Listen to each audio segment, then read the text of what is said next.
विकत घेतले जातात, त्यातून बंडाळ्या होतात, बंडाळ्यांना उत्तेजन दिलं जातं.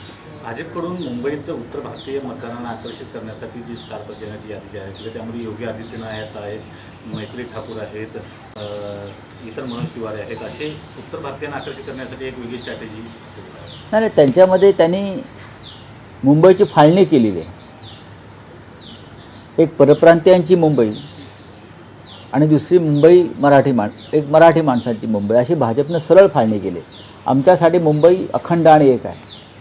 जे मुंबईकर आहेत त्यांनी मुंबईच्या विकासासाठी एकत्र येऊन मतदान करावं.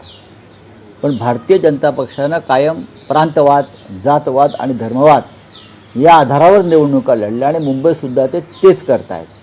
तुम्हाला योगी आदित्यनाथ मुंबईत कशा करता पाहिजे, मैथिली ठाकूर कशा करता पाहिजे, किंवा अन्य कोणी कशा करता पाहिजे, कशा करता पाहिजे? तुम्ही सक्षम नाही आहेत का? हा जर मतदार मुंबईचा नागरिक आहे, मुंबईकर आहे, तर मग भारतीय जनता पक्षाच्या महाराष्ट्रातल्या नेत्यांनी त्यांच्यासमोर गेलं पाहिजे.